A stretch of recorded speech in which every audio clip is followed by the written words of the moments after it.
अस्सलाम सब कैसे हैं। उम्मीद करती हूँ सब खैरियत से होंगे। और आज मैं बनाने जा रही हूँ माश की दाल, वो भी विलेज स्टाइल में, गांव में कैसे बनती है। तो जी मैंने पहले चॉप कर लिए प्याज, उसके अंदर अभी तकरीबन एक खाना पकाने वाला जो चम्मच है वो ऑयल डाला है और इनको हम होने देंगे लाइट गोल्डन कलर का ऑलमोस्ट।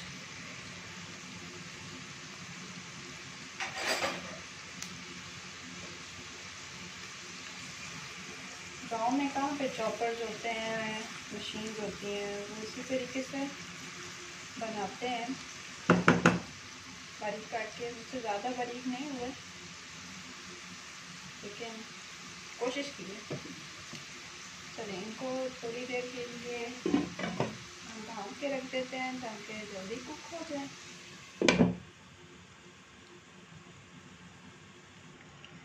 जी जब तक के प्याज स्टीम में, तो मैंने कहा आपको एक और गांव का सीक्रेट बता दूं। ये मैंने मसाले लिए हैं, तकरीबन 1 चम्मच रेड चिली क्रश्ड,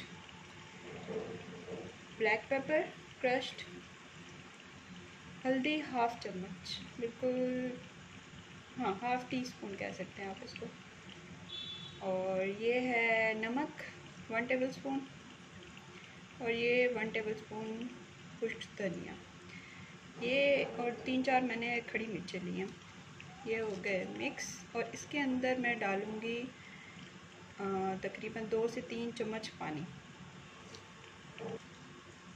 ले जी हमारा जो मसाला था उसके अंदर 2 से 3 की बजाय 4 चम्मच डल गए पानी के। ये गांव का सीक्रेट है, वो लोग जो है मसालों को उसी तरीके से भिगो के रख देते हैं और फिर डालते हैं, वो डायरेक्ट नहीं डालते जैसे हम लोग डायरेक्ट डाल देते हैं और फिर ऊपर से पानी डालते हैं। वो लोग भिगो के रखते हैं। चलिए जी प्याज को चेक कर लेते हैं इससे पहले कि जल जाए।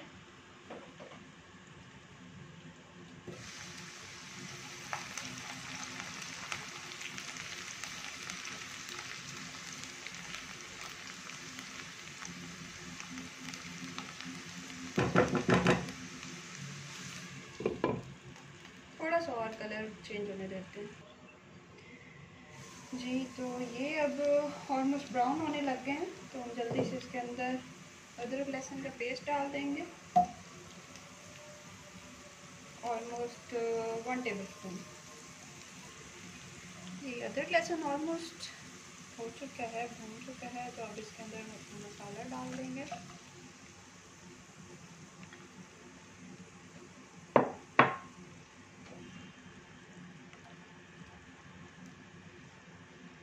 इसका पानी खुश्क होने देंगे और ये भी मसाला अच्छे से भुन जाए। फिर इसके अंदर हम टमाटर और मिर्ची जो है वो डालेंगे। चलिए चेक कर लेते हैं। ये ऑलमोस्ट पानी भी खुश्क हो गया है और मसाला भी हमारा भून चुका है। इसमें अब टमाटर और मिर्ची वो भी कटी हुई डाल रहे हैं पेस्ट में।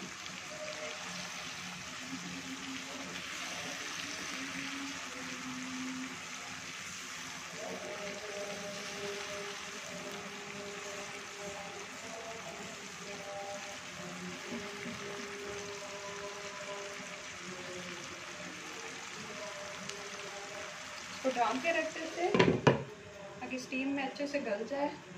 ये जो मसाला रेडी हो जाएगा तो फिर हम इसके अंदर माश की दाल डालेंगे। चलिए चेक कर लेते हैं।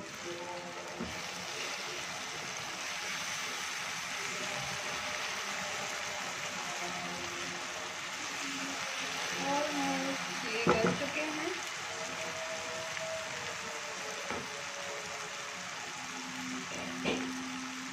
इसके अंदर माश की दाल डाल देते हैं। ये छिलके वाली थी, इसको मैंने भिगो के रखा था और फिर गल के जितना छिलका निकल सका निकाल दिया, कुछ रह गया। खैर छिलका भी इसी दाल पे ही। ये वाली दाल थोड़ी खड़ी खड़ी बनती है, जो छिलके वाली होती है, जो बगैर छिलके वाली होती है वो थोड़ी गिर जाती है। क्या आपके साथ भी ऐसा है? मुझे कमेंट सेक्शन में ज़रूर बताइएगा। इस दाल को बनाना वैसे भी मुश्किल नहीं है, लेकिन इसका बहुत ध्यान करना पड़ता है कि ये गिरे भी नहीं और ये गली भी हुई हो, और ये अच्छी बन जाए तो कहते हैं मुर्गे से भी बेहतरीन है।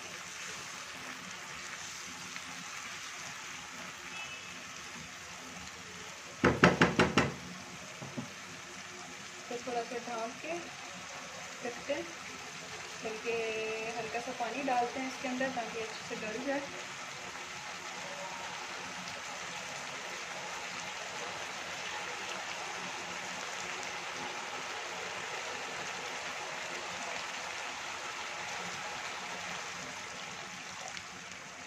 ये ऑलमोस्ट 1 छोटा कप पानी का मैंने इसमें डाला है।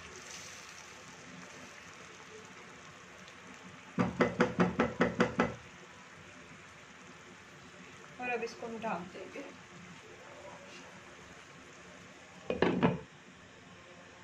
थोड़ी स्टीम बन जाए तो फिर मैं इसकी आंच लो कर दूँगी। ये लो आंच में फिर सही तरीके से स्टीम में कुक हो जाएगी, पानी भी साथ ड्राई हो जाएगा। ये देखिए स्टीम बन गई है। अब हम इसको स्लो करके 10-15 मिनट बाद देखेंगे।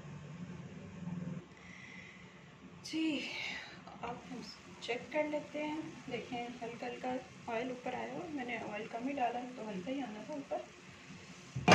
और ये अब हल्का हल्का नीचे से लगना शुरू हो रही है, मतलब पानी ड्राई हो चुका है, देखने में खड़ी खड़ी लग रही है और ये गल चुकी है। इसके अंदर हम साबित मिर्च डाल देंगे।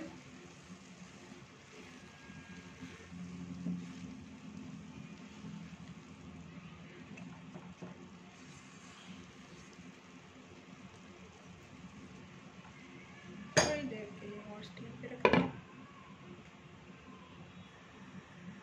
इसको आप अपनी मर्ज़ी से गार्निश कर दें। मैं थोड़ा सा धनिया, थोड़ी सी सूखी मेथी और थोड़ा गरम मसाला डालूँगी।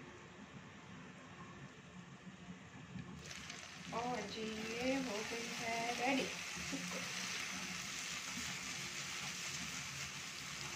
पहले ही नीचे ज़्यादा लगना शुरू हो जाए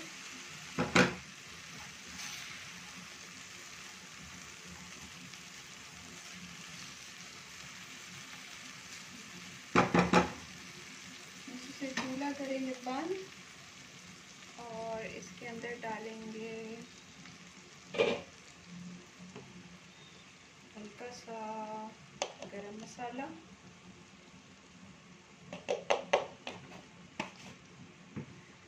थोड़ा सा धनिया, थोड़ा सा बाद के लिए रख देंगे, दोबारा गरम करें तो ये धनिया अंदर ब्लैक हो चुका होता है।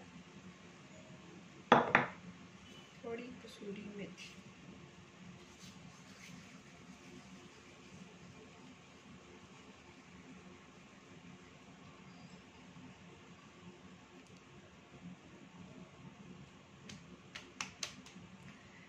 जी तो ये होगी रेडी। ट्राई ज़रूर कीजिएगा और मुझे कमेंट सेक्शन में ज़रूर बताइएगा कि आपको ये रेसिपी कैसी लगी। अपनी दुआ में याद रखिएगा। अल्लाह हाफ़िज़।